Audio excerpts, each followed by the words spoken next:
جمعات کې به بروز یا چې خبرول او بالکل بروز به او دنه غټ یو نغره و باغه کې به دو درې ګړې لرګي به واچول او خلک به چاپیر اورته کې ناستل او شونډې به بلې دې بجلی نه و شونډې پیژنې کنه لکه اونده کې هغه راځي د دیارو دې دیارو دې سټینا هغه لکه او باسي هغه دې لکه وړي ډېر هغه نه رانځړم موزي نو دا کسانه پاره راځي چې راځي دلته راځي نو دا خلک به کې ناستل شپې نا وخت پوري نو هغه ټیم کې خلک داسې مجلسونه به هم کول خبرې به هم کېدې جمعه کې دومره د دین د غم نه و که نه نو دیو تلې دي هغه اور یې نه دی مړ کړی هغه بروز نه اور ولګېد تقریبا دیو کې کورونو ته رسېدلي دي د شوي دي ناڅاپه دا خو ټول دیار دی لکه دا لرګي څومره وینئ که نه لیکن دیار نه علاوه بل لرګي نشته او دیار ټول غوړ وي نو بس یو ډس شوی دی او بس هغه لرګي سوځېدلی دی دا جومات نو تقریبا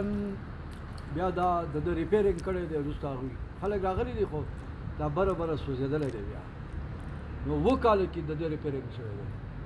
7 سال 1953 کې دا تکمیل ته رسېدلی دی نو اوس دا کوم بچونه چې وینئ که نه نو دا سراسر یو بچ دی هغه سر نه دې سره پورې د ده لاندې دا سرې لګېدلې دي د ده لاندې دا ستنې دي اوس زمونږ دماغ هم کار نه کوي یو خو دا ونې نایابه دي اوس نشته دی لکه دا دننه چې کوم ستن تاسو ویلید که نه دې نه تقریبا 25 ګېړۍ لرګي توږلی دی 25 ګېړۍ او دا بیا هم دومره پاتې دی او ګېړۍ دې لرې کړی دی دا دومره پیټ و د ده سټه باندې 24 کسانو جمع یوز کړی دی دا تاریخي خبرې دي که نه نو دا اوس مونږ ته هم داسې ناشنا دی چې دا ونې اوس دا په دې زموږ علاقه کې اوس نشته او دا راوړی دی مخامخ ځایونه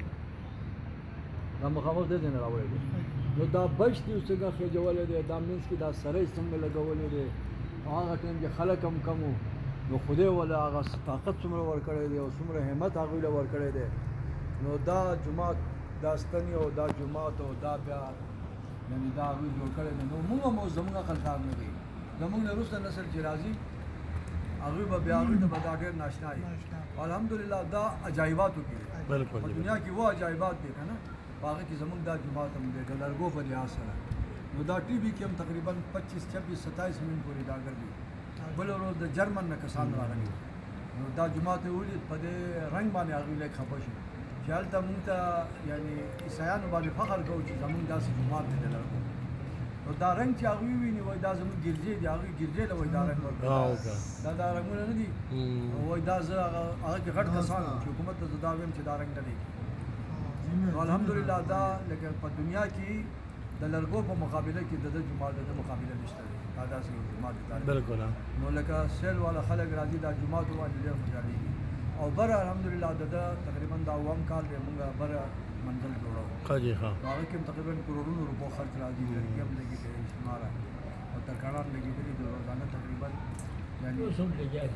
ترکاڼان دي او اوس هم لګیا دي نو دا هم تعاون ستاسو د خلکو دی اکثر زیات ښکته نه خلک راځي بس هغوی تعاون کوي اوس صرف د ده دا شیشې نیشې پاتې دي نو دا مونږ لګو دې باندې تقریبا یو بره ولاندې 50 लाख روپۍ 60 लाख روپۍ پورې لګي نو دا چې ولګېد بیا بس دا به تکمیل ته ورسېږي بیا به دا بند شي نو الحمدلله دا الله پاک کم خلک و همت یې وکړو مړه دي اوس موږ ورته دعاګانې کوو نو کم خلک چې اوس دې سره د هغه کوي تعاون کوي هغوی ته به وروسته دعاګانې کوي خلک به راځي چې خدای پاک هغوی وبخي ځکه دا خو د الله کور دی که نه نو الله دې موږ ته هم دغه شانتې د دین سعادت نصیب کړي مرګ راتلو والا دی هر یو سړی مري پخوا زمانې دا خلک وو دومره پیړ خلک وو مضبوط خلک وو دلته زموږ بره یو جنګه وایي نو جنګې نه بره یو ځای دی هغه ته یعنې یو خوړ وایي د ښځو خوړ وایي نو زموږ مشرانو به دا تاریخ بیانو چې بای دلته دوه د پخوا زمانه کې بره خلک اوسېدل د ریوشۍ ډک نو دوه خویندې وې هغوی اختر دپاره خپل پلار ولیږل چې اختر کله وشي نو مونږ ته اطلاع کوه چې مونږ اختر مناو نو پلار راغی دلته 2-3 ورځې تېرې کړې اختر دغه ورنه کړو نو هغوی بیا پریشانه شول لاړل د پلار نو مرور شول نو لاړ تقریبا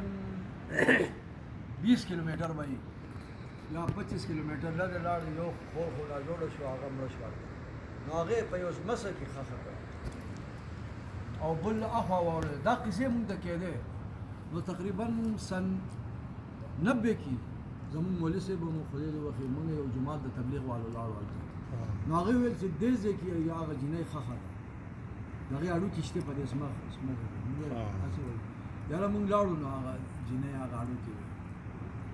دومره پیړ د هغه دا بازوګان دی او دا دومره پیړ د هغې دا هغه وي بیا هغه مونږ وویس هغه څادر کې هغه کو د هغې جنازه مو کوو مولي صاحب